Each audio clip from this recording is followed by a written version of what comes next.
નમસ્કાર વિદ્યાર્થી મિત્રો, mission GPSC YouTube channel by web સંકુલના ડિજિટલ પ્લેટફોર્મ પર હું ચિરાગ જોશી આપ સૌનું હાર્દિક સ્વાગત કરું છું.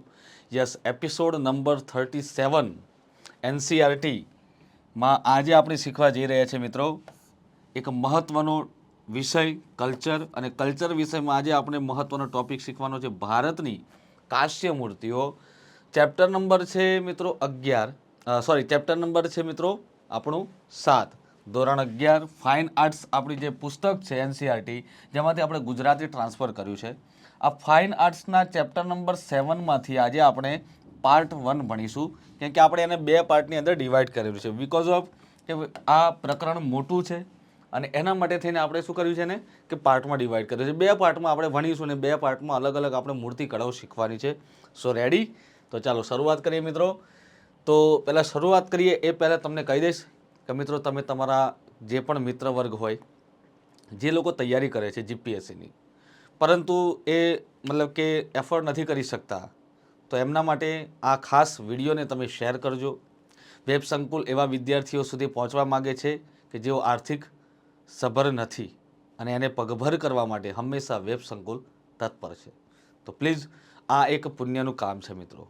તો આ પુણ્યના જશભાગી તમે થશો એવી અપેક્ષા સહ તમે એમને શેર કરજો, બરાબર છે? અને જો વિડીયો ગમે છે તો તેને લાઈક, અને સાથે તમને આ વિડીયોમાં કેવું લાગ્યું અને શું નવું જાણવા મળ્યું એ માટે તમે કોમેન્ટ પણ કરજો. ઓકે, ચાલો તો શરૂઆત કરીએ છીએ મિત્રો આજે ભારતની કાશ્ય મૂર્તિઓ. ઓકે, તો ફરીથી આપ સૌનું હાર્દિક સ્વાગત કરી અને શરૂઆત કરતાં પહેલાં જ કે ભાઈ ભારતીય મૂર્તિકારો, બરાબર, અહીંયા મૂર્તિકાલની વાત છે કે જે મૂર્તિકારો હતા બનાવનારા એમની. તો એ મૂર્તિકારોએ શું કર્યું હતું? પાકી માટીની મૂર્તિઓ બનાવવા, પાકી માટીની, બરાબર છે, પાકેલી માટીની મૂર્તિઓ તો બનાવવાની, પણ કેવી તો કે મજબૂત રહે એના માટે એને પકવવામાં આવતી હતી. અને પથ્થરની કોતરણી કરવામાં જે નિપુણતા એમણે પ્રાપ્ત કરી હતી એવી જ નિપુણતા એમણે કાશ્ય, જેમાં તાંબાની, પિત્તળની કે ગમે તે જે હોય છે, બરાબર, તો જેમાંથી આપણે જુઓ કે જેવી જ રીતે એમણે પાકી માટીની મૂર્તિ બનાવી, પથ્થરને કોતરીને જેવી રીતે મૂર્તિ બનાવી, એવી જ રીતે એમણે નિપુણતા પ્રાપ્ત કરી કાંસાની મૂર્તિઓને બનાવવામાં. આ કાંસાને શું કરે? પીગાળવામાં આવતું. પીગાળી પછી એક મીણ હોય, એ મીણમાં બનાવેલો એક ઘાટ હોય, એની અંદર એને ઢાળવામાં આવે. પછી એ મીણ જે છે એ થોડી વારમાં કહેવાય છે કે થોડો ટાઈમ, 2 કલાક, 3 કલાક કે 1 દિવસમાં એ આખી જે પિત્તળનો કે કાંસ્યનો કે જે તાંબાનો જે ઢાળ છે ધાતુનો, એ ઢાળ જે છે અંદર સુકાઈ જાય. એટલે પછી મીણમાંથી એને કહેવાય છે કે કાઢી દેવામાં આવે. મીણ એમનું એમ રહે છે. તો આવી રીતે આપણે સિંધુ સભ્યતાના સમયમાં પણ જોયું છે કે આ રીતે મૂર્તિઓને એ માટીના એક મીણના ઢાળની અંદર એને ગાળવામાં આવતું. પછી એને કહેવાય છે કે બહારથી કાઢી અને આપણી સામે મૂર્તિઓ, કેમ કે એક જ સરખી આકારની, એક જ કદની આપણને સિંધુ સભ્યતાના સમયમાં મોહેન્જો દડોની પેલી કાંસ્ય પ્રતિમા જે નર્તકીની મૂર્તિ છે એ બધી જગ્યાએ, જેટલી પણ જગ્યાએ મળી છે, એક મૂર્તિ નથી, આવી અઢળક મૂર્તિઓ છે અને એક જ સરખી ઢાળવાળી, એક જ સરખા આકાર અને કદમાં છે. તો આપણને ત્યાંથી ખબર પડી જાય કે હા, મીણીનો ઉપયોગ કરી અને એની અંદર આ કાંસ્ય કે ટીન કે જે ધાતુ છે એને અંદર મૂકવામાં આવતું અને પછી એને ઠારવવામાં આવતું. તો આ રીતે મૂર્તિ બનાવવાની કંઈક બધી અલગ અલગ જે છે આપણને જે પ્રવાહિતા જોવા મળે છે, એટલે કે પ્રગતિ જે જોવા મળે છે એ આપણને ઢાળવામાં જોવા મળતી હતી. ત્યાર પછી વાત કરીએ મિત્રો સિંધુ ઘાટી સભ્યતાના, જે મેં તમને વાત કરી કે મોહેન્જો દડો સમયની અંદર આ જે નર્તકીની મૂર્તિ છે એ બધી જગ્યાએ એક જ સરખા તમને આકાર અને કદમાં તમને જોવા મળે છે. જેને એવું કહેવાય છે કે જે લુપ્ત મોમ, એટલે કે લોસ્ટ વેક્સ, બરાબર, લોસ્ટ વેક્સ પ્રક્રિયા શીખી લીધી હતી એ સમયમાં. તો તમે જુઓ કે સિંધુ ઘાટી સભ્યતાના અતિ પ્રાચીન કાળમાં કાસ્ટિગ, ઓકે, કાસ્ટિગ માટે શું કરતા હતા કે લુપ્ત મોમની પ્રક્રિયા એમણે શીખી લીધી, જેની સાથે તેમણે તાંબા, જસત, ટીન જેવી ધાતુઓનું પણ મિશ્રણ બનાવી અને જે નવી ધાતુ બનાવવાની પ્રક્રિયા હતી તેની પણ શોધ આ સમયગાળાની અંદર થઈ ગઈ છે. તો તમને પ્રશ્ન પૂછાય કે કયા સમયની અંદર તાંબા, જસત, ટીન જેવી ધાતુઓને કહેવાય છે કે નવી ધાતુઓની સાથે મિશ્રણ બનાવીની જે પ્રક્રિયા જે છે એ અહીંયા થઈ ગઈ હતી. અને આ જે મિશ્રણ બનાવવાની ધાતુ કઈ થઈ તો કે એક સમયે કાંસ્ય તરીકે કે તાંબુ જસર ટીન આ બધું મિક્સ કરવામાં આવે એટલે કયું એક ધાતુ બને છે તો કે કાંસ્ય ધાતુ. મિત્રો કાંસ્ય ધાતુ આજના સમયની અંદર પણ ઘણું બધું ઉપયોગી છે. કેટલાક લોકો એવું પણ માન્યતા છે કે કાંસાની થાળીમાં કે ખાવાથી કે એના પ્યાલામાં પાણી પીવાથી કે પછી એ વાડકીમાં તમે જે પણ ભોજન વગેરે લો છો તો કે આંખમાં જે લોકોને તકલીફ થતી હોય છે, જેમ કે આંખની ગરમી હોય, તજા ગરમી હોય કે પછી કોઈને આંખમાં નંબર આવતા હોય તો વગેરે કહેવાય છે કે કાંસ્યના વાસણમાં ખાવાથી કે કાંસ્યના વાસણમાં જળપાન કરવાથી તેમાંથી આપણને કહેવાય છે કે બહાર નીકળી શકીએ છીએ, એટલે કે જે રોગ આવે છે એ રોગમાંથી આપણે બહાર નીકળી શકીએ એમ છીએ. તો આ રીતે એક મિશ્ર ધાતુ કયું કહેવાયું તો કે કાંસ્ય તરીકે ઓળખાયું અને સિંધુ સભ્યતાથી આપણને એ જોવા મળી રહી છે મિત્રો. બરાબર. હવે તમે જોઈ રહ્યા છો એક સુંદર મજાની બુદ્ધની મૂર્તિ છે, જેમાં આ બુદ્ધની મૂર્તિઓમાં તમે જોવો છો કે કપડાનો જે પહેરવાનો જે ઢાળ છે, ડાબા હાથને સંપૂર્ણ રીતે અહીંયા રીતે ઢાંકવામાં આવે છે, અભય મુદ્રાની અંદર હાથ છે. ઓકે, તો આવી મૂર્તિઓ પણ કહેવાય છે કે બનાવવા માટે એક ઢાળ એક મીણ તૈયાર કરવામાં આવતું. એ મીણ એટલે કેવું હોય મિત્રો ખબર છે? એક માનો કે તમને શીંગ કે ચણા માટે એક પેકેટ આપતા હોય છે જેમાં ભરવામાં આવે, એ રીતે મીણનો એક છે ને ખોખું હોય તૈયાર, જેમાં અંદરથી પોલું હોય પણ અંદરથી ડિઝાઇન આપેલી હોય. એની અંદર જેવો હું ઢાળ નાખું, પિત્તળનો જે ઢોળ હોય, જેમ લોખંડને ઓગાળી અને એનો કેવો પેલો રસો હોય, એ રસો એક સિમ્પલ સરળ ભાષામાં એની અંદર નાખી દેવામાં આવે છે અને એને 5 કલાક 6 કલાક કે જ્યાં સુધી એને સુકાવા દેવું પડે ત્યાં સુધી એને સુકાવા દેવામાં આવે અને પછી જે મીણું જે હોય છે એ તરત આમ ખંચેરી અને ખોખરું કરી અને એને કાઢી દેવામાં આવે, તરત તમને પેલું દેખાય મૂર્તિ. પાછું એ જ મીણની અંદર પાછું ફરીથી બીજો એક ઢોળ કરવામાં આવે. એવી રીતે અલગ અલગ અલગ તમે જુઓ છો કે આવી એક જ સરખા આકારની કદની તમને અઢળક મૂર્તિઓ જોવા મળે છે. બૌદ્ધ, જૈન અને હિન્દુ દેવી દેવતાઓની પણ કાંસાની મૂર્તિ આપણા ભારતના અનેક ક્ષેત્રોમાંથી મળી આવી છે. આ મૂર્તિઓનો સમયગાળો 2જી સદીથી 16મી સુધીનો સમયગાળો ગણવામાં આવે છે. કઈ તો કે ભાઈ કાંસાની મૂર્તિઓનો સમયગાળો 2જી થી 16મી સદીમાં બહુ જ ચરમસીમા ઉપર હતી.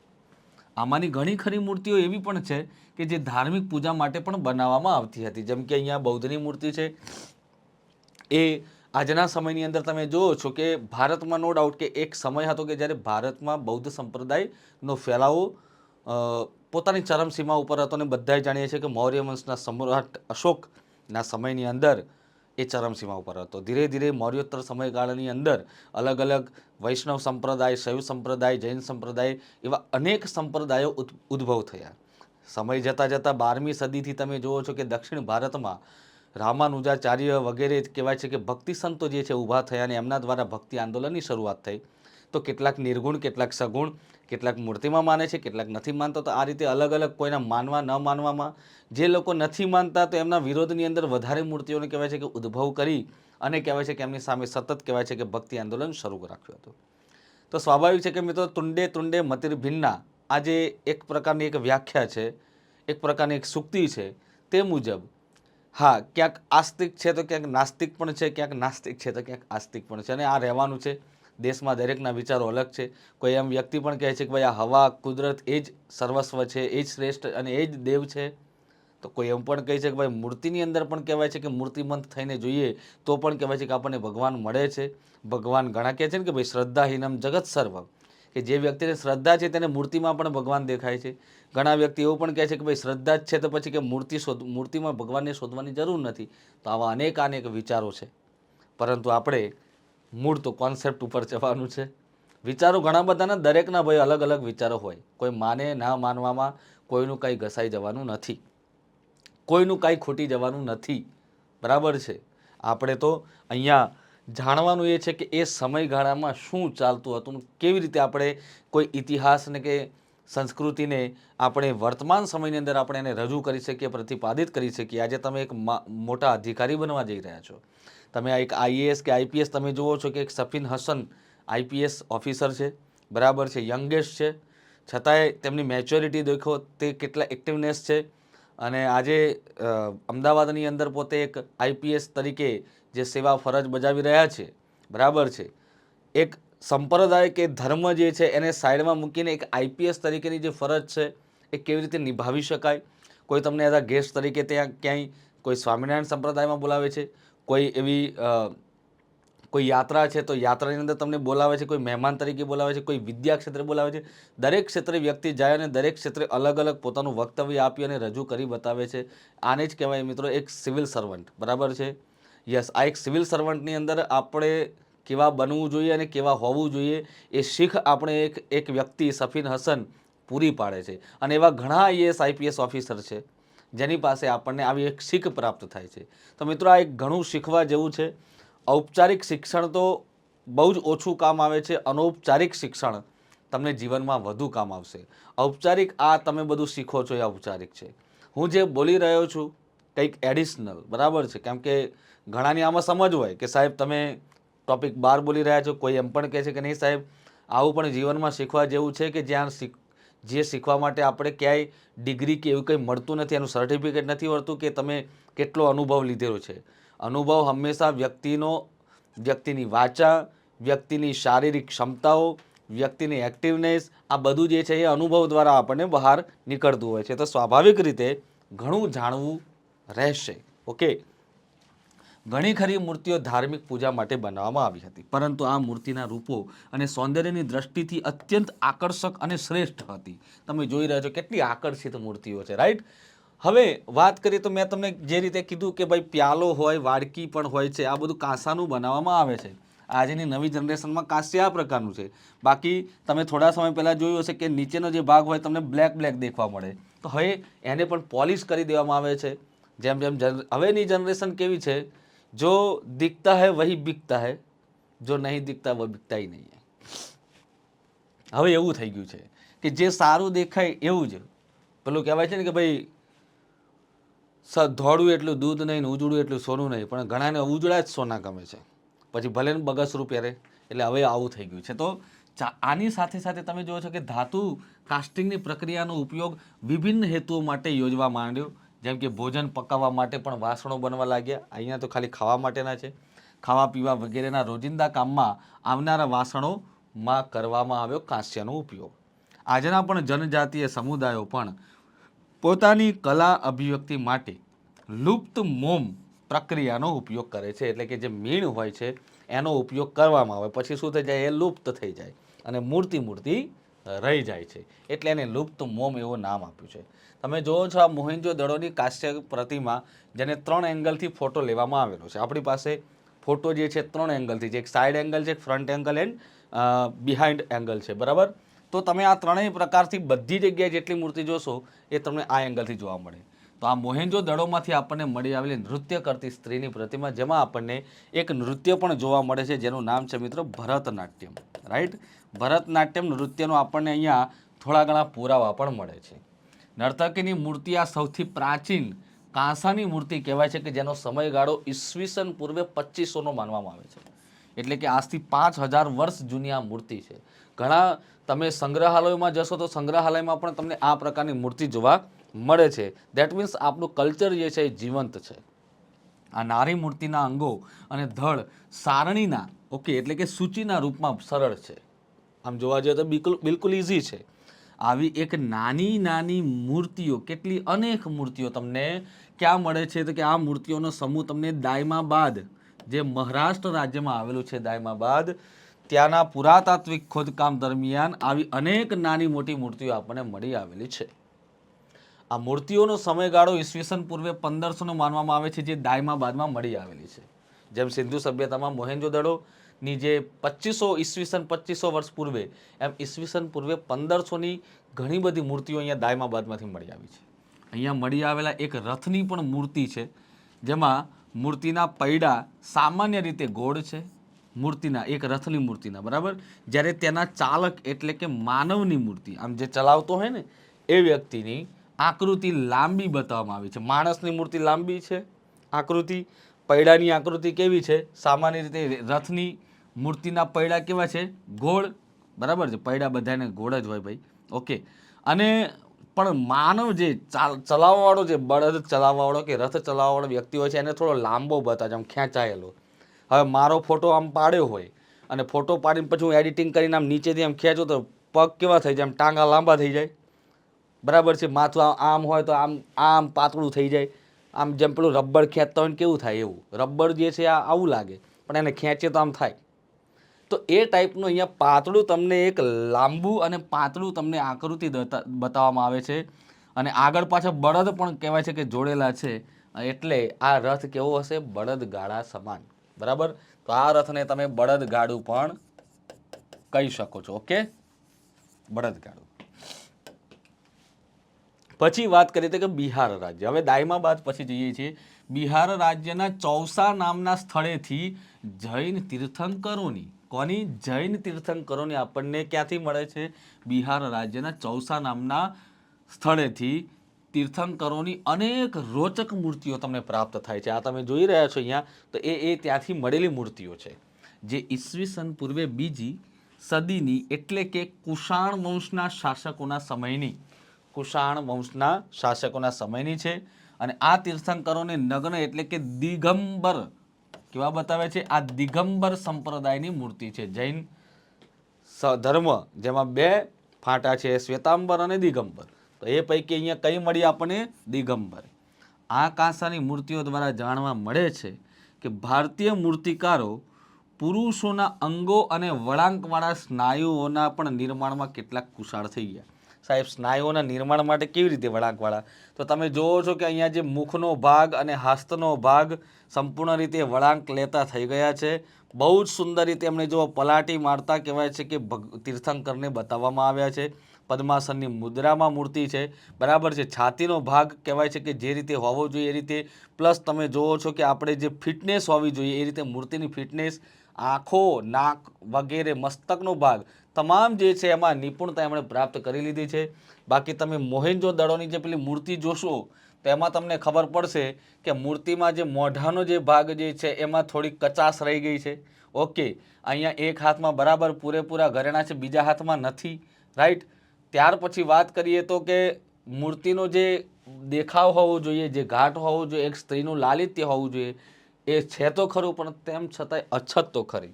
અને હવેની તમે મૂર્તિઓ જોઈ લો કે ક્યાંય અછત જોવા મળે નહીં. તો આવી પ્રકારની મૂર્તિઓ તમને જોવા મળે છે. ચાલો, તો કુશળ થઈ ગયા. હવે આ સમયને કુષાણ વંશ એટલે કુશળ. ઓકે, આદિનાથ અને વૃષભનાથની મૂર્તિઓ, આદિનાથ અને વૃષભનાથની મૂર્તિઓનું નિર્માણ કુશળતાપૂર્વક કરવામાં આવ્યું હતું, જે તેમના ખભા પર ફેલાયેલા, બરાબર છે, તેમના ખભા નહીં, અહીંયા ખભા પર ફેલાયેલા લાંબા વાળની જે લટોથી ઓળખી શકાય છે. બરાબર. તેમજ અન્ય તીર્થંકરોને તેમના નાના નાના ઘૂંઘરાળા વાળમાં પણ દેખાયેલા છે, ઘુમરાયેલા વાળમાં. તો આ બધા તમે જુઓ છો, ઘુમરાયેલા વાળ અહીંયા તમને જોવા મળે છે આ મૂર્તિઓની અંદર. બરાબર. પેલો લટવાળો આપણી પાસે ફોટો આપણે લીધો નથી. ઓકે, ચાલો. પરંતુ વાત કરીએ તો કે ગુજરાત અને રાજસ્થાન એ પ્રાચીન સમયથી જ જૈન ધર્મનું ગઢ રહ્યું છે. મિત્રો, ભારતની અંદર વાત કરીએ ને તો કે ગુજરાત આવે છે, બીજું મહારાષ્ટ્ર આવે, અને ત્રીજું આવે છે મિત્રો મધ્યપ્રદેશ. ઓકે, તો આ 3 એવા રાજ્યો છે જ્યાં આપણને જૈન સમુદાય, ઓકે, જૈન સમુદાય છે. ઓકે, આ જૈન સમુદાયની સૌથી વધારે વસ્તી આપણને ક્યાંય જોવા મળતી હોય તો એ આપણને મધ્યપ્રદેશ, ગુજરાત અને મહારાષ્ટ્ર, આમ 3 રાજ્યોમાં આપણને જોવા મળે છે. ક્લિયર છે? હવે આપણે વાત કરીએ તો કે ભાઈ આ ધર્મનું ગઢ રહ્યું છે ને વડોદરાના નજીક એક આવેલું છે અકોટા. ક્યાં આવેલું છે? અકોટા. તો અકોટામાં શું છે? તો કે અકોટામાં જૈન કાંસાની મૂર્તિઓ મોટી સંખ્યામાં મળી આવેલી છે, જેનો સમયગાળો 5મી સદીના અંતથી માંડી 7મી, બરાબર, અહીંયા ઈસવીસન પૂર્વે નથી, ઈસવીસનની 5મી સદીના અંતથી 7મી સદીના અંત સુધીનો માનવામાં આવે છે. આ કાંસાની મૂર્તિઓ શરૂઆતમાં કેવી હતી કે લુપ્ત મોમ પ્રક્રિયાના માધ્યમથી એક સુંદર રીતે બનાવટ કરવામાં આવતી હતી. પછીના સમયમાં શું થયું કે તેમાં ચાંદી અને તાંબાથી આંખો, પછી જે ઉપરનો તાજ હોય તે, પછી વસ્ત્રો વગેરે પણ બનાવવાની કહેવાય છે કે અહીંયા શરૂઆત થઈ ગઈ હતી. અને તેના ઉપર જ કહેવાય છે કે મૂર્તિઓ બેસાડવામાં આવી. હવે આવી રીતે મૂર્તિઓની શરૂઆત થઈ. પછી વાત કરીએ તો કે અમુક કેટલીક પ્રસિદ્ધ પણ જૈન કાંસાની મૂર્તિઓ છે મિત્રો, કે જે બિહારના ચૌસામાંથી મળી છે. ક્યાં મળી છે? બિહારના ચૌસામાંથી. આપણે અગાડી પણ વાત કરી તે રીતે. જે અત્યારે ક્યાં મળે તો કે બિહારના પટના જે આવેલું છે એ પટનાના સંગ્રહાલયમાં બિહારના ચૌસામાંથી મળી આવેલી મૂર્તિઓ હાલ ક્યાં છે? તો કે બિહારની રાજધાની પટના ના સંગ્રહાલયની અંદર અહીંયા હાલ અત્યારે મૂર્તિઓ સંગ્રહિત કરેલી છે. તો તમે એક નમૂના જોઈ શકો છો મૂર્તિનો સંગ્રહિત કરેલો. એ જ રીતે તમને મિત્રો હરિયાણાના હાંસીમાંથી અને તમિલનાડુ તેમજ કર્ણાટકના અનેક સ્થળોમાંથી આવી કાંસાની મૂર્તિ મળી છે. પછી તો કે ભાઈ વડોદરાના નજીક જે આવેલું અકોટા છે, આ અકોટા પાસેથી કાંસાની મૂર્તિઓ મોટી સંખ્યામાં મળી આવી અને એ પ્રમાણે સિદ્ધ પણ થાય છે કે 6ઠ્ઠી સદીથી લઈ 9મી સદી, ઈસવીસન છે, ઈસવીસન પૂર્વે નથી, ઈસવીસનની 6ઠ્ઠી થી 9મી સદી દરમિયાન ગુજરાત અને પશ્ચિમ ભારતના ક્ષેત્રોમાં કાંસાનું કાસ્ટિંગ કરવામાં આવતું હતું. જેમાંની ઘણી ખરી મૂર્તિઓ મિત્રો મહાવીર, પાર્શ્વનાથ અથવા તો આદિનાથ જેવા જૈન તીર્થંકરોની છે. કોની છે અહીંયા નામ યાદ રાખજો. એક છે 24મા તીર્થંકર મહાવીર સ્વામી, પછી છે પાર્શ્વનાથ અને આદિનાથ. તો આદિનાથનું બીજું એક નામ છે પણ મિત્રો અહીંયા એમનું બીજું પણ એક નામ છે ઋષભદેવ, જેઓ જૈન ધર્મના પ્રથમ તીર્થંકર હતા, ફર્સ્ટ. ઓકે. અને આપણે બધાય જાણીએ છીએ કે ઋષભદેવના 2 પુત્રો હતા, ભરત અને બાહુબલી. જેના નામ પરથી કહેવાય છે કે જૈન સાહિત્યની અંદર એક કૃતિ પણ લખાયેલી છે જે ગુજરાતી ભાષાની પ્રથમ માનાય છે, ભરતેશ્વર બાહુબલી રાસ.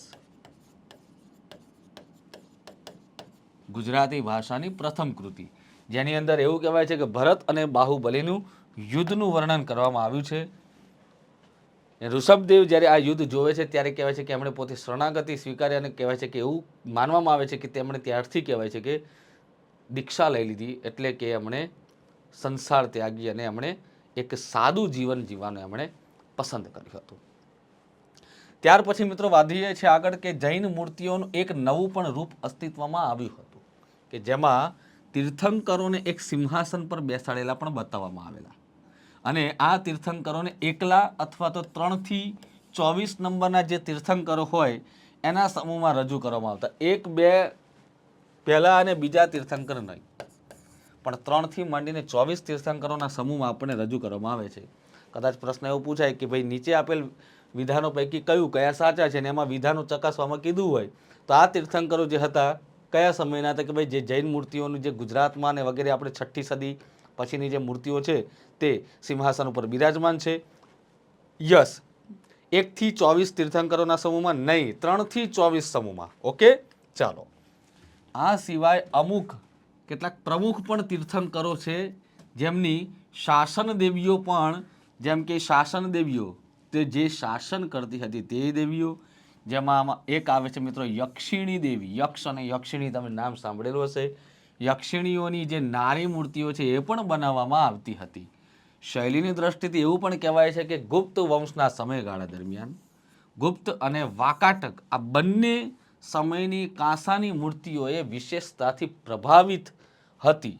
કેવી હતી ભાઈ? ગુપ્ત સમય તો આમે આપણે બધાને ખબર છે કે સિક્કાઓની બાબતમાં કહો, રાઈટ. અને ગુપ્ત વંશનું સામ્રાજ્ય એટલે કેવું હતું મિત્રો કે સુવર્ણ યુગ. કેવો હતો? સુવર્ણ યુગ.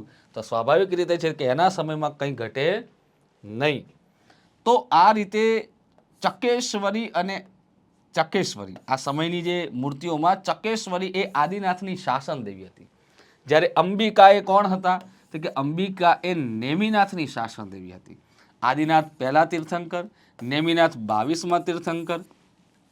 નેમિનાથની આપણે ઘણી બધી વાતો સાંભળેલી છે કે એવું કહેવાય છે કે જૈન સાહિત્યમાં સૌથી વધારે નેમિનાથના વર્ણનને લઈને ફાગુ કાવ્યો, રાસ કાવ્યો, બરાબર છે, સાથે સાથે પ્રબંધોમાં અને બારમાસીઓમાં પણ નેમિનાથ 22મા તીર્થંકરનું વર્ણન, અને એ હોય નાયક તરીકે તો નાયિકા તરીકે હોય રાજીમતી રાજુન, કે જેઓ કહેવાય છે કે યાદવ નરેશ ઉગ્રસેનના પુત્રી હતા.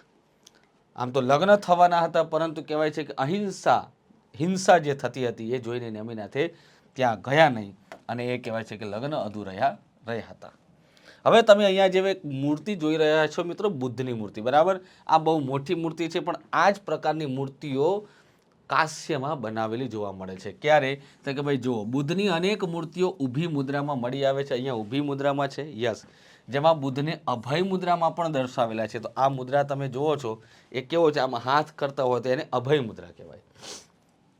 આ મૂર્તિઓ કયા સમયની છે? ગુપ્ત સમયની.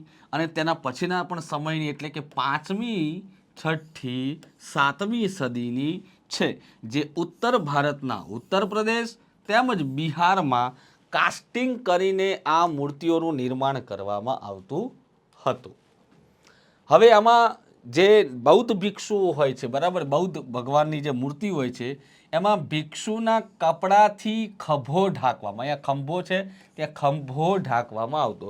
તો તમે જોવો છો કે આ ખભા બંને બાજુ ઢાંકેલા છે વસ્ત્રથી, જોઈ શકો છો તમે. અને આ વસ્ત્રને બહુ સુંદર રીતે કેવું છે કે જુઓ, એક અહીંયાથી આમ લીધેલું છે, પછી અહીંયાથી આમ પટ્ટી લીધેલી છે. ડાબા હાથને આખી રીતે કહેવાય છે ઢાંકેલો છે. જમણા હાથની મુદ્રા આ રીતે છે. ડાબા હાથની મુદ્રામાં પાછું આ રીતે આમ ચપટી, આમ આમ આમ ચપટી મારીને આ રીતે બેઠા હોય એવું બતાવવામાં તમને આપેલું છે. આ ચપટી મારીને, આમ ચપટી વગાડતા હોય એવું નહીં, પણ ચપટી વગાડતા હોય એવી મુદ્રા આ રીતે આપેલી છે. આને બુદ્ધ ભગવાનની મૂર્તિઓમાં તમને આવું જોવા મળશે. જૈન મૂર્તિઓમાં આવું નહીં જોવા મળે. એમાં આ 2 હાથ આમ હશે, બંને પગ કહેવાય છે એકબીજાના પગ ઉપર હશે, એટલે કે પદ્માસનની મુદ્રામાં. ક્યારેક ક્યારેક આવી રજૂઆત જે હું તમારી સામે કરી રહ્યો છું, આ પ્રેક્ટિકલ, એ તમને વધારે યાદ રહી જાય. ઓકે, તો આ કપડાં એક બાજુ જમણા હાથને ઢાંકે છે, તો તમે જુઓ છો જમણા ખભાને પણ ઢાંકે છે, અહીંયા હાથ લખાઈ ગયું છે. અને બીજો છેડો છે એ ડાબા હાથને ઢાંકે છે. અને હાથના વધેલા ભાગથી ચપટી પકડવામાં આવી છે. તમે જુઓ છો કે અહીંયા ચપટી પણ પકડેલી છે, મેં તમને કીધું છે. ઉપરના વસ્ત્રો એ નીચેના ભાગમાં પહોળા ભાગના ઢીંચણ સુધી ફેલાયેલા છે. તો તમે જુઓ કે આ ઢીંચણ સુધી ફેલાયેલા તમને આ ઉપવસ્ત્રો જોવા મળે છે. હા, પગની પાની જે છે એ તમને કેવી જોવા મળશે? ખુલ્લી જોવા મળે છે. રાઈટ? ચલો, ત્યાર પછી વાત કરીએ કે આ આકૃતિનો માનવ શરીર ચતુરાઈની સાથે કહેવાય છે કે બનાવવામાં આવે છે. બરાબર, આ આકૃતિને માનવ શરીરે કેવું બતાવ્યું છે? ચતુરાઈની સાથે બનાવેલું છે. કેટલી સુંદર મજાની ઉભાર આપી છે. અહીંયા ઘુમરાયેલા વાળ તો છે, ઉપર જાણે સ્તૂપ જેવું નિર્માણ કરી અહીંયા બુદ્ધની મૂર્તિનો બનાવવાની જે એમની રચના જે છે એ અનોખી છે. તેનાથી વસ્ત્રના પાતળાપણાનો પણ ખ્યાલ આવે છે. કેમ કે ભાઈ આ વસ્ત્ર પાતળું હશે એવું ચપટી ઉપરથી પણ ખ્યાલ આવે. એની અલગ અલગ જે આમ લહેરો, જે જેમ પાણીની લહેરો, નાની નદીઓ હોય ને, તો આમ વરસાદ, આમ પવન આવતો હોય કેવા મસ્ત પાણી જાય. દરિયાના મોજા તો બહુ ઘટાદાર ઉછળે, પરંતુ એ ધીરે ધીરે જે પેલી નાની નાની કહેવાય ને પાતળી નદી, એવું અહીંયા કહેવાય છે કે પાતળાપણાનો ખ્યાલ આવે છે. સંપૂર્ણ આકૃતિનું નિર્માણ કોમળ રીતે અહીંયા કરવામાં આપણને આવ્યું છે. મિત્રો, આ મૂર્તિઓ કુષાણ શૈલીની તુલનામાં વધુ તરુણાઈથી ઉભરેલી છે. મિત્રો, તરુણનો મિનિંગ એવું આવે છે કે અહીંયા એક અવસ્થા આવે. તરુણ અવસ્થાનો આપણને બધાને ખબર છે કે યુવાની પહેલાંની એક અવસ્થા હોય છે. તો સ્વાભાવિક છે કે તરુણાઈથી જે ભરેલી છે, તરુણાઈથી એટલે કે અહીંયા અવસ્થા નથી બતાવી. મિત્રો, તરુણાથી મિનિંગ એવું થાય છે કે એની અંદર આમ ખૂટીને, આમ ભરીને એની અંદર કહેવાય છે કે આમ કહેવાય ને કે આકર્ષિત કરી નાખે એવી મૂર્તિ, એટલે એને કહેવાય તરુણાઈ. અને સમાન જણાઈ આવેલી છે. બધી મૂર્તિઓ એક સરખી જણાઈ આવે છે. ધાને સરખેડા, હવે આ તમે નામ સાંભળ્યું છે, ધાને સરખેડા, બરાબર છે, ગુજરાતના કરી નાખતા ખેડા જિલ્લો જોઈને. ધાને સરખેડા નામનો પ્રદેશ જે ઉત્તર પ્રદેશ રાજ્યથી છે. અને ત્યાં પ્રાપ્ત વિશિષ્ટ કાંસાની મૂર્તિમાં આપણને શું જોવા મળે છે? કપડાના ફોલ્ડ જે મથુરા શૈલી સાથે જેવા લાગે છે, મથુરા શૈલી જેવા. એટલે કે આમાં વધુ પડતા તમને વળાંક જોવા મળે છે. માનો કે જે વસ્ત્ર પહેરાયેલા છે ને, આ જેમ કે મૂર્તિમાં હું તમને બતાવું તો અહીંયા તમને જે સુંદર મજાના જે વળાંક જોવા મળે છે ને, આમ એ મથુરા શૈલીને મળતા આવે છે. મિત્રો, મથુરા શૈલીની પણ તમે મૂર્તિ જોઈ શકો છો. આપણે મથુરા અને ગાંધાર તેમજ અમરાવતી શૈલી શીખી ચૂક્યા છીએ. મેન્સ મેનિયાનો વિડીયો તમે જોઈ લેજો મારો, એમાં પહેલો જ મૂકેલો છે આપણે મૂર્તિકલાનો. બરાબર? ઓકે, તો આપણે એમાં આ બાબત પણ જોઈ. સારનાથ શૈલીના જે કપડાં છે એમાં કોઈ ફોલ્ડ દેખાતા નથી. સારનાથ શૈલીની જે મૂર્તિ હોય એમાં કપડામાં ફોલ્ડ દેખાતો નથી. અને એનું એક વિશિષ્ટ ઉદાહરણ એ છે કે જે સુલતાનગંજ બિહારમાંથી આપણને મળી આવેલી છે. કઈ રીતે કે ભાઈ સારનાથ શૈલીના એક મૂર્તિ છે કે જેમાં કપડાં બહુ ફોલ્ડ કરેલા નથી. અને એવું ક્યાં મળે તો કે બિહારના સુલતાનગંજ ક્ષેત્રમાં આપણને મળી આવેલી એક મોટી કાંસાની પણ મૂર્તિ છે. પછી વાત કરીએ તો કે ભાઈ અહીંયા હવે એક મહત્વની મૂર્તિ તમને જોવા મળે છે. હું તમને સમજાવી દઉં. પહેલાં અહીંયા જાણી લો કે ભાઈ ફોફનાર મહારાષ્ટ્રથી પ્રાપ્ત બુદ્ધની એક વાકાટક શાસકના સમયની કાંસાની મૂર્તિઓ કે જે ગુપ્ત સમયની કાંસાની મૂર્તિઓની સમકાલીન. તો તમને એમ પૂછે કે ભાઈ વાકાટક સમયની જે કાંસાની મૂર્તિઓ છે એ કોની સમકાલીન માનવામાં આવે છે? તો કે જે ગુપ્ત સમયના કાંસાઓની સમકાલીન માનવામાં આવે છે.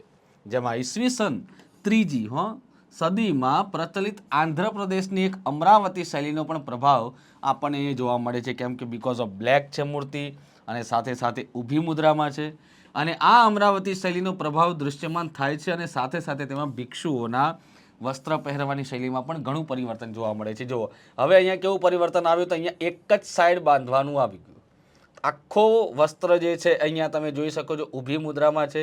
જે ચપટી પડવી જોઈએ વચ્ચેના ભાગે અહીંયા તમે જુઓ છો કે ડિઝાઇન ચપટી પડે છે. પ્લસ તમે જુઓ છો કે મૂર્તિનું નિર્માણ કેવી રીતે કરેલું છે કે એક સ્તંભ છે જેની ઉપર એક નાનકડું એક જાણે એક સ્તંભ ઉપર નાનું એક લાકડી જેવું એક ઊભું કરેલું સ્ટેન્ડ જેની ઉપર ગોળ કહેવાય છે કે ચક્ર ઉપર આખી મૂર્તિને ઊભું કરવામાં આવે છે. મૂર્તિનો તમે જોવો છો મિત્રો મસ્તકનો જો ભાગ જે છે થોડો ઝુકાવવાળો છે, આમ જાણે નરમ સ્વભાવવાળી મૂર્તિ હોય એવું આપણને પ્રતિપાદિત થાય છે. રાઈટ, તો ઘણો બધો ફેર છે. અહીંયા જમણો ખભો આખો ખાલી છે, ખાલી ડાબા ખભાને ઢાંકવામાં આવેલું છે. બુદ્ધનો જમણો હાથ અભય મુદ્રામાં તમને સ્વતંત્ર રીતે જોવા મળે. સ્વતંત્ર એટલે કે બિલકુલ ખુલ્લો છે, ક્યાંય ઉપર કોઈ કાપડ બાપડ નથી. ઓકે, સાથે સાથે માટે વસ્ત્ર શરીરના જમણા ભાગમાં લટકતા દેખાય છે અને જેના કારણે મૂર્તિઓના આ હિસ્સા પર સતત પ્રવાહી રેખાઓ પણ તમને જોવા મળશે. પછી વાત કરીએ તો કે ભાઈ બુદ્ધની મૂર્તિના જે પગના ઘૂંટણ પર લટકતા વસ્ત્રો એ સ્પષ્ટ રીતે વક્રીય વળાંક બનાવે છે જ્યારે તે ડાબા હાથથી પકડેલું દેખાય છે. ઓકે, તો તમે અહીંયા જોઈ શકો ડાબા હાથથી પકડેલું. હવે એક એવી પ્રકારની મૂર્તિઓ તમને જોવા મળે છે. તો પગ સુધી લટકતા તમને જોવા મળે છે પાછળથી. ઓકે, હવે આ પ્રકારના વસ્ત્રો ચાલુ થયા જે આપણે વાત કરી તેની. કોના સમયમાં? તો પેલા વાકાટક ગુપ્તકાલીન તો સરખી હતી, આ પ્રકારની મૂર્તિ હતી. પરંતુ હવે જે આપણને મળ્યા છે બુદ્ધની મૂર્તિના પગના ઘૂંટણ પર લટકતા વસ્ત્રો, બરાબર, આ સમય એ પછીના સમયમાં મળ્યા. અને ડાબા હાથથી પકડેલું વસ્ત્ર પણ તમને દેખાય છે. જો આ ડાબા હાથથી વસ્ત્ર પકડેલું છે. ઓકે, તો આ ગુપ્ત અને વાકાટક સમયની જ કાંસાની મૂર્તિઓ કે જે સુવાહન કેવી હતી? પોર્ટેબલ. આ પોર્ટેબલ છે. અને બૌદ્ધ ભિક્ષુકો આ મૂર્તિઓને વ્યક્તિગત રીતે શેના માટે લેતા હતા? કે ભાઈ પૂજા કરવા માટે પોતાની સાથે એક જગ્યાએથી બીજી જગ્યાએ લઈ જતા. તો આને કેવી કહેવાય? કે અચલ મૂર્તિ કહેવાય. કઈ કહેવાય? અચલ મૂર્તિ, સોરી, ચલ મૂર્તિ કહેવાય. ચલ એટલે કે જે બૌદ્ધો હોય એમની સાથે ચાલવાવાળી મૂર્તિ. ચાલવાવાળી એટલે કે સ્વતંત્ર ન ચાલે, એમની જોડે જોડે જ જાય. જ્યાં એ લોકો જાય ત્યાં એ મૂર્તિઓને લઈ જાય. અને અચલ કોને કહેવાય? તો કોઈ મંદિરની અંદર સ્થાપિત મૂર્તિ હોય એને અચલ કહેવાય. ઓકે, આ રીતે જૂની શૈલીના અભિજાત્યપણાનો પણ પ્રભાવ ભારતના અનેક ભાગોમાં અને ભારતની બહાર પણ એશિયાઈ દેશોમાં તમને ફેલાયેલો જોવા મળે છે. ઓકે, હિમાચલ પ્રદેશમાં તમને મળી આવે છે આવા પ્રકારની મૂર્તિ, બરાબર છે, કે જ્યાં ભગવાન વિષ્ણુના સમુદાયની એટલે કે વૈષ્ણવ સંપ્રદાયની પણ મૂર્તિઓ મળી આવે છે. હિમાચલ પ્રદેશ અને કાશ્મીરના ક્ષેત્રોમાં પણ આપણને બૌદ્ધ દેવતાઓ તેમજ હિન્દુ દેવી દેવતાઓની કાંસાની મૂર્તિ મળી આવેલી છે. ખાલી બૌદ્ધ નથી, અહીંયા હિન્દુ દેવી દેવતાઓ પણ લખ્યા છે. અને તેમાંની ઘણી ખરી એવી મૂર્તિઓ 8મી, 9મી અને 10મી આ ત્રણેય સદીઓમાં બનાવેલી જોવા મળે છે. ભારતના કેટલાક અન્ય ભાગોમાં આવેલી મૂર્તિઓની જે આ મૂર્તિઓ સાથેની જે તુલના કરવામાં આવે છે એ બંને વચ્ચેના અંતર તમને સ્પષ્ટ જોવા મળે છે કે અહીંયા કેવા પ્રકારની મૂર્તિ હિમાચલ પ્રદેશની બની છે અને એ સમય પહેલાં એટલે કે ગુપ્ત અને વાકાટક સમયની તમે મૂર્તિઓ જુઓ છો કે એમાં પણ અલગ ઢાળ આપણને જોવા મળે. અહીંયા તો આપણને વિષ્ણુ ભગવાનની પણ મૂર્તિ મળે છે, પણ નાના રૂપમાં. આ ક્ષેત્રોમાં 4 માથાવાળા એટલે કે ચતુરાનન વિષ્ણુની પૂજા જોવા મળે છે, જે આ વ્યૂહના એટલે કે એરેના સિદ્ધાંત પર આધારિત આ મૂર્તિઓ જોવા મળે છે. અને આવા ચતુરાનન વિષ્ણુને વૈકુંઠ વિષ્ણુ અથવા તો વૈકુંઠ વાસી વિષ્ણુ કહેવાય છે. કેમ કે વૈકુંઠમાં જેનો વાસ છે તેવા ભગવાન વિષ્ણુ. વિષ્ણુની આ ચતુરાનન મૂર્તિઓ આપણને કેવી પ્રાપ્ત થાય છે? તો કે મધ્યવર્તી અથવા તો કેન્દ્રીય મુખ જે એનું હોય છે એ વાસુદેવ, ભગવાન કૃષ્ણના નામ વાસુદેવનો છે. અને બાકીના 2 મુખ કોના છે? તો કે ભાઈ નરસિંહ અને વરાહના. તો એક બાજુ તમને નરસિંહ જોવા મળે, એક બાજુ વરાહ અવતાર જોવા મળે, એક બાજુ વાસુદેવ અને એક બાજુ વિષ્ણુ, એમ 4 મુખવાળી ચતુરાનન જોવા મળે છે. નરસિંહ અવતાર અથવા તો મહિષાસુર મર્દિની મૂર્તિઓ એ હિમાચલ પ્રદેશમાંથી, ક્યાંથી? હિમાચલ પ્રદેશમાંથી મળી આવેલી મૂર્તિઓમાં અત્યંત પ્રચલિત અને કેવી છે? લોકપ્રિય આપણને અહીંયા જોવા મળે છે. તો મિત્રો પાર્ટ 1માં આજે આપણે આટલું શીખીએ છીએ, બરાબર. એના જે પ્રશ્નો રાત્રે લાઈવ જે સોલ્યુશન થાય છે તમને પહેલાં PDF સ્વરૂપે આપવામાં આવે છે, તો એનું પહેલાં સોલ્વ કરો, જાતે પ્રયત્ન કરો અને પછી રાત્રે આપણે મળીને ભેગા સોલ્વ તો કરવાના જ છીએ. તો મળીએ છીએ પાછા રાત્રે. ઓકે, ત્યાં સુધી જોડ્યા રહેજો વેબ સંકુલ સાથે. અને જો મિત્રો નવા છો તો અવશ્ય આ ચેનલને સબસ્ક્રાઈબ કરજો અને શેર કરજો તમારા મિત્રો સાથે, અને લાઈક કોમેન્ટ કરવાનું ભૂલતા નહીં. ઓકે, ચલો તો મળીએ પાછા સાંજે. જય હિન્દ, જય ભારત.